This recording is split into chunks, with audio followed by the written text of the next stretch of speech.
We are going to be discussing matters that pertain developments that regard what we witnessed in the country. Is about 26 minutes past 7.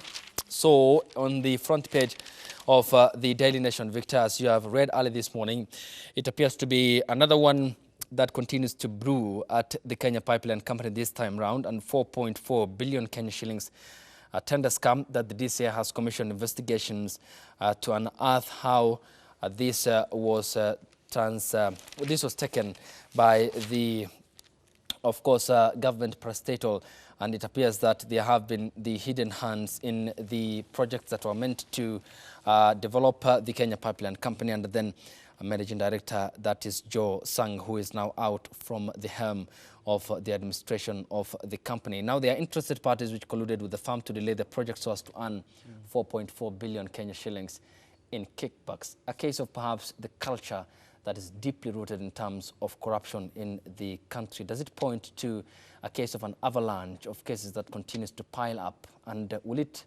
pose the pressure or pile more on Kinoti and Haji to unearth this, the expense of a deprived taxpayer? You know, it's interesting that every single day we are told about money that is lost. But unfortunately, as Kenyans, we do not know where the money gets to. So I would be interested in a system that also recovers this money. But then the recovery of lost money through corruption has been so slow. But partly that is because the cases have not been completed, and that we are not sure whether the charged individuals are guilty or not, because our justice system declares you innocent until proven guilty. So as a nation, I believe we've lost a lot through corruption. And, you know, when we talk about the issue of saving much money in this country, then you get individuals talking about representation or over-representation at the expense of money lost in corruption. In that regard, are you highlighting or outlining the proposals made by the Third Alliance Party of Kenya? Yeah, there are proposals that are worth talking about because they talk about the over-representation in the country. According to them, they feel we are over-represented, and that if we are properly represented, then we won't lose money. I believe that is a disillusion. And it's a disillusion in a sense that the running of parliament, if for example, stands at 36 billion Kenyan shillings in a year, and going by their proposals, we are saving at most only 14 billion Kenyan shillings. But then as a country, we are losing almost 600 billion. That is according to a third of the budget. Yes. So we need to save on what we are losing through corruption first. And the corruption in the country, leaving KPL alone, the Kenya Pipeline and the rest alone, most of the corruption in this country is budgeted for. And it's budgeted for in the sense that we put money somewhere with someone in mind to come and take it. And look at, for example, the case of Kimwarera and Aror. Only one function moved through 3 ministries. At some point, it was in the Ministry of Devolution. Then it moves from the Ministry of Devolution to the Ministry of Water and Irrigation. Then finally, it finds itself in the Ministry of East Africa Affairs. It means that somewhere along the way, someone was budgeting for this kind of corruption. Given that and the development you have just mentioned, the essence of how all this is attached and the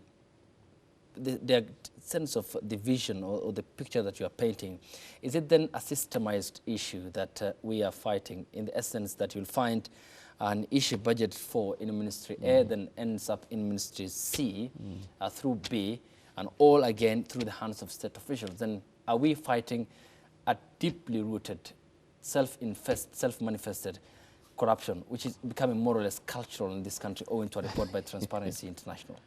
You know, Transparency International called corruption our culture, which I want to disagree with. Kenyans naturally are honest people. It said 70% of Kenyans do pay bribe, me and you included. It's said, but factually, Kenya being a Christian nation, and largely now growing, having our Muslim brothers and sisters around. Both religions uphold honesty.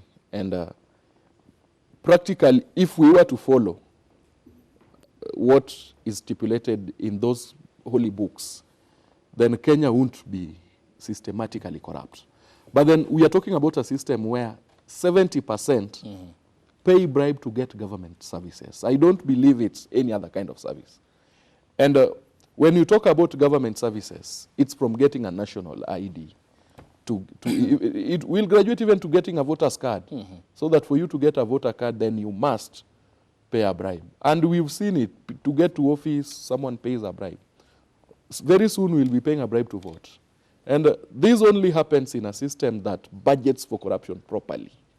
Because, and when you budget for corruption, you only budget for corruption with the wrong guys in office. So the president is taking too long. He has an extension of a goodwill, but it's taking too long to reorganize his offices. We need to see a reorganization of the cabinet, because this cabinet is not serving its purpose. If every single day a function in a ministry is flagged off with corruption, then it means those people are not qualified to be there. That is one. Two, the Public Service Commission the other day was talking about contracts for all public service workers. I don't believe that is the solution.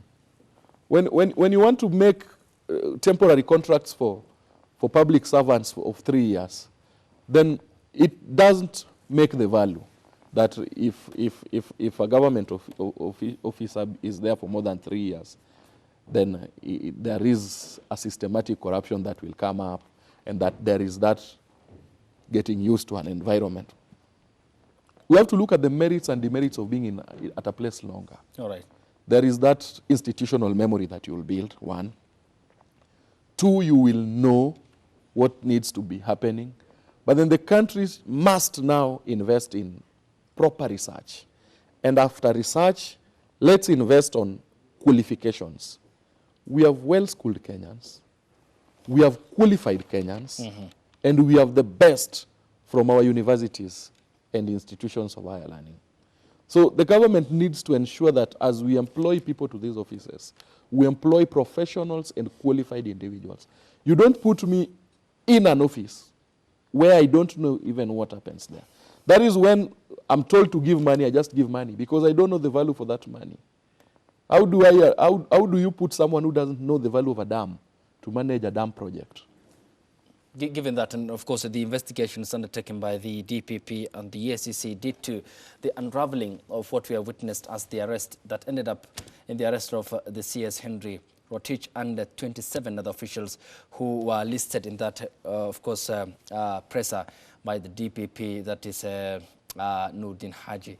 The developments also couple up or are just a microcosm of the larger multi-billion scandals that have punctuated the ruling Jubilee Party's tenure since 2013. With the goodwill you have mentioned from the opposition chief Raila Odinga now on board, does the essence of the bromance then silence the opposition, which flagged off such multi-billion scandals in the first half administration of the president in the 2013-2017 tenure?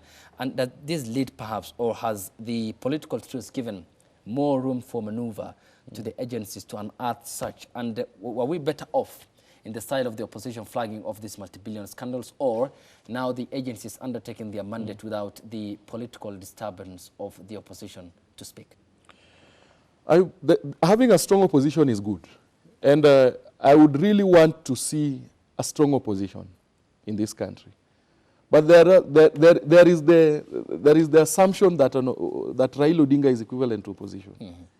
You know, we can have some other person opposing this government or this formation of the handshake strongly and factually. It's good to unearth corruption cases, as we did in the first term. But the danger is we just do the talking. We do not have the apparatus. From our position as the opposition, we can only say that money has been lost through NYS scandal, through the Eurobond and all that. No more. But we came to the handshake era where we negotiated with the president on almost 9 principles and agreed that these are the guidelines to be followed. And one of those guidelines was to fight corruption. And as we fight corruption, we have outlined ways of fighting corruption. Number one, the executive must lead in the war against corruption.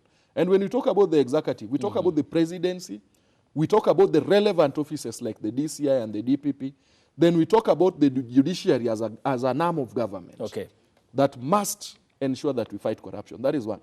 Two, in fighting corruption, at particular moments, we'll even need the input of the constitutional making bodies to come up with more structures on how to fight corruption. Because then you realize, with this time and era, we are not just overhauling and talking about what has been stolen. We are even going far to mention individuals particularly involved, and they are hauled to court. But then there is one issue that is not happening, and that must be written in our constitution. The issue about stepping aside. In developed nations, if in any case your name is mentioned in a corruption case, you only serve the country right by going home. But we have a system where a governor says he is the office.